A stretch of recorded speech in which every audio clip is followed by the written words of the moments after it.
Hello, Connective. Welcome back. If you're new to my channel, welcome. Subscribe, comment, and like without smashing anything. And let's get into this energy. This is a collective reading for Virgo. Virgo, we've already gotten jumpers for your overlying and underlying energies. As soon as we get these energy oracle cards out, we'll talk about them. But for your overlying energies, we got one Akashic tarot card to come out and two of the Universal Law tarot, Universal Law deck to come out. And then for the underlying energy, we got one Akashic tarot and two Universal Law, actually. So as soon as we get the energy cards to come out, the supporting energies in this reading to kind of show us what might be going on. Oh, see, I knew it. Okay. Wow. I knew what card needed to come out, but I didn't think it would, but it did. Okay. Well, it's only one option, and I see the other card that denotes that here. So good. Good for us. We have options, Virgo. I would like to get, one more card. Thank you. Oh, look at that. All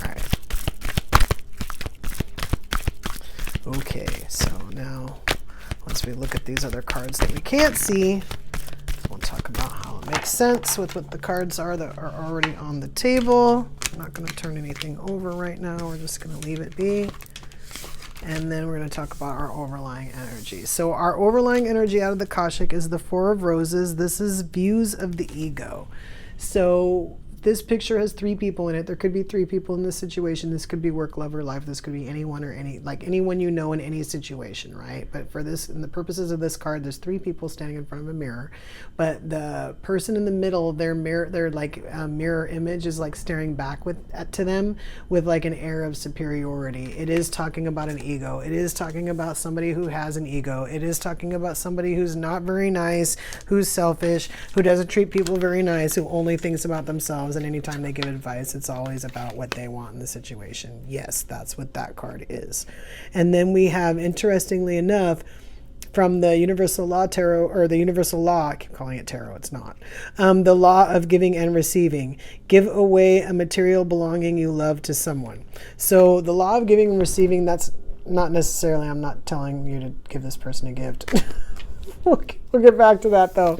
And then we have the law of vibration. Practice the art of not knowing and start flowing. Okay. So it's the exact message that I got when these cards came out, with these, especially with these cards together, but also separate. So let's go to the underlying energy. We'll talk about how the two of them tie together and talk about how they go with these cards here. So the underlying energy from the Akashic, we have the lookout. So major arcana, this card is kind of like his boat's on fire. He's in the middle of a battle. He's looking out, you know, last time this card came out, I kind of saw it as like he's kind of looking out at his options. I still kind of feel like it's sort of this way. He's going to be looking out towards the reading. So I feel like, you know, the cards that he's looking for like denote whether or not he, what direction he wants to move. But the ultimate message, underlying message on this card is that his perception rules pretty much, you know, kind of like how he's going to do. Like he could look at that boat as burning, or he can look at it as sinking, and however he wants to look at it, he can. His perception is involved in this situation, right?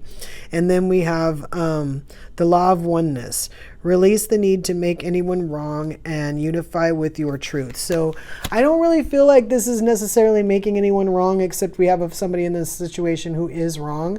But I also felt more pulled towards the idea of unifying with your truth, because you're going to need it. And we'll get to that in a minute as we talk about why this is underlying energy. I mean, they come out in order. So I pull overlying energy and then underlying energy. But the underlying energy really does always support the overlying energy, as it's supposed to.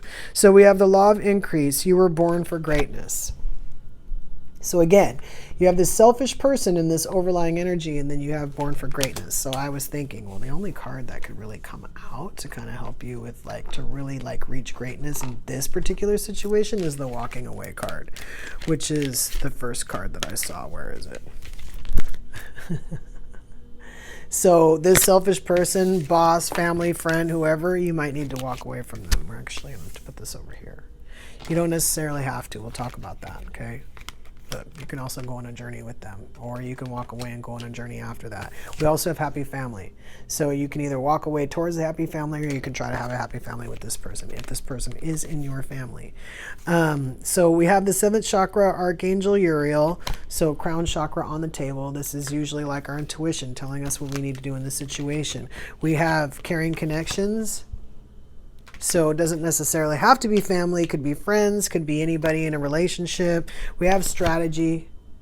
So this is telling me that you might have to think a little bit to get out of this one. And then anxiety. This person's creating anxiety with you.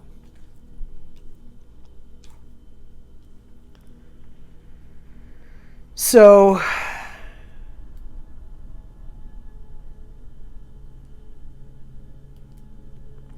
these cards are in a weird arrangement, but I'm not going to move them right now.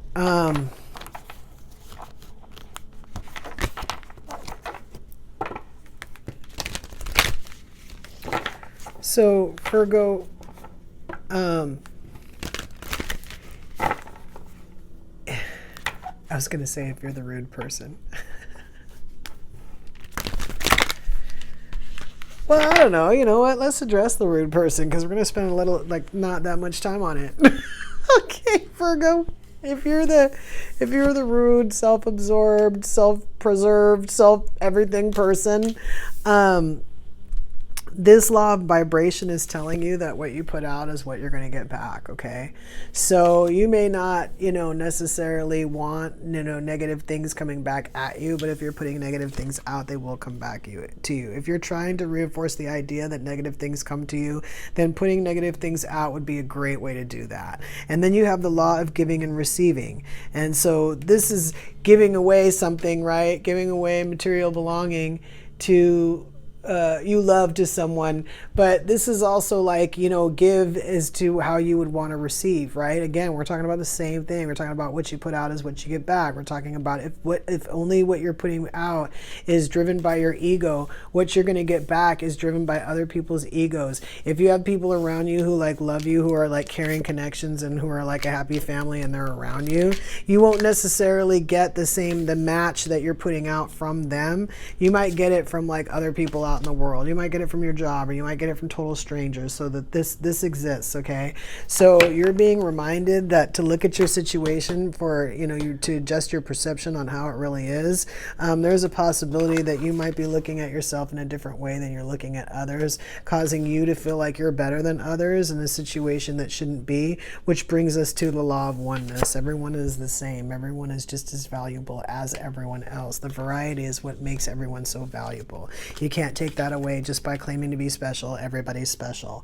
And then we have the law of increase. You were born for greatness. So you could change the way you act at any time, start treating people decent. But if you don't want to do that, just trust and believe that people will walk away from you. If you cause them anxiety, I don't care if it's work, love, or life, eventually they're going to get tired of the shenanigans, and they're going to move towards people who want something else other than, someone who only thinks about themselves. So that's for the person who's the self-absorbed person, the cross watcher. Now for the people who are dealing with someone like that, again, it's the same thing as what we just talked about, the law of vibration. So you're around them, you're exposing yourself to whatever negative vibration they're putting off. This is practice the art of not knowing and start flowing. So you just have to realize that you do need to protect your energy. You need to protect your vibration if you're going to be around people like this, especially what I'm talking about. If you're at work or whatever, you need to not be completely open to what's coming off of them. But also with this law of giving and receiving, this thing is kind of telling me with this card and then these two cards next to it, that this person isn't going to change the way they are, Virgo. So you have to continue to be who you are as well. If you're normally giving and you're giving openly, to think about your vibration around this person and don't change who you are. To give to them openly like you would someone else. You don't always, in every situation have to do it, or do it in a situation that's going to create anxiety. But if it's something small and it's something that you can do, and you feel like, well, this person's selfish, like I don't want to give them stuff, you know, be in that mindset of, if you were going to give that person something just because, then just give that to them, because, you know, like I said, they're not going to change the way they are, and you shouldn't change the way you are either. That's the most important message that I'm getting off of this overlying energy, okay? And then for this underlying energy, it's the same thing. It's this law of oneness that we were talking about, and this law of increase. When you decide who you want to be around people that are like that, and you continue to be these people, if you want to continue to develop caring connections even when somebody's spouting crap at you, then you have to put yourself in a place where you can be open to receive, to where you can have a happy family if you want. You need to come up with a strategy on how you're going to deal with people like this, because the reason why a lot of times people are like that, aside from the fact that they're just simply unhappy, is the fact that they want to make you unhappy as well. And a lot of times when you have a higher vibration, they see it just like you see their lower vibration. And some people don't necessarily want you to be in a higher vibration or want you to be happy. And they're going to do what they need to do because they're already doing it to bring you down. And again, this is where I say that these people aren't going to change the way they are. So you should prepare yourself so that you don't need to change the way you are to be around them. The alternative would be to lower your vibration so you could be around these people. Do you want to do that? I don't care if this is what the situation is. If it's at work and you have to do this for 10 hours a day or 8 hours a day, do you want to do that? Lower your vibration so you can sit around people.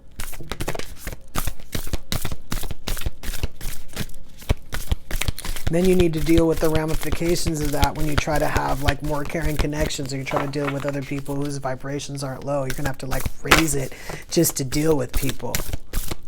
After a while, even if you don't realize that you're doing it, it gets tiring. To the point where you start admitting that if you spend much more time around these people, that you're going to change. They're going to change you, knowing full well that they aren't going to change. And then you realize that you pretty much have to walk away if you want to see any peace in the situation. It's kind of like fighting all the time. So, oh wow. And then, so, okay, so believing impossible things, working through disbelief, imaginative leaps, fresh perspective, looking at it just a little bit differently. You know, seeing the situation for what it is, knowing full well that you're either stuck in it because you think you're stuck in it, or you can get out of it if you want. Maybe this person brings a whole new journey. It's a possibility. You have to look at the situation for what it is. I always say, when you're in a situation you don't want, look for the stuff in it that you do want, that you want to keep. Because a lot of times when you wish those situations away, the whole situation goes, good and bad. So you have to not just focus on the bad stuff and wish that thing away. Think about the good stuff that you would be wishing away if that thing was not in your life. This applies to everything. It doesn't matter if it's work, love, life. It could be a job.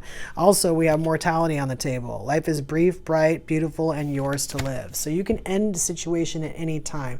The journey doesn't have to be going through a cycle with this person all the time, or going through cycles with this person. You can just end this situation and then move on to something else. You can move towards the happy family. You can move towards the caring connections. Again, it's telling you should probably have a strategy, and then you have find the lesson. So find the lesson is discover the purpose in situation. Trust that you are learning. Yeah. Discover the purpose in a situation.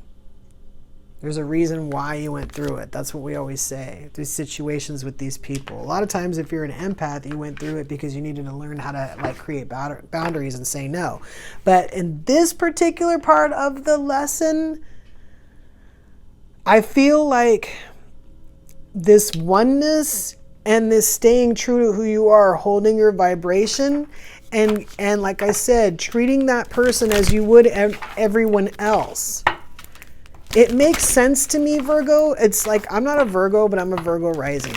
That's what I do. When I'm dealing with people and people that are hard to deal with, I treat them the way I would anyone else. I mean, I might be a little tougher with some people, but then some people I wouldn't have to be tougher with because they don't, you know, cause problems on purpose and stuff like that. So for the most part, I treat everyone the same. It doesn't matter how you treat me.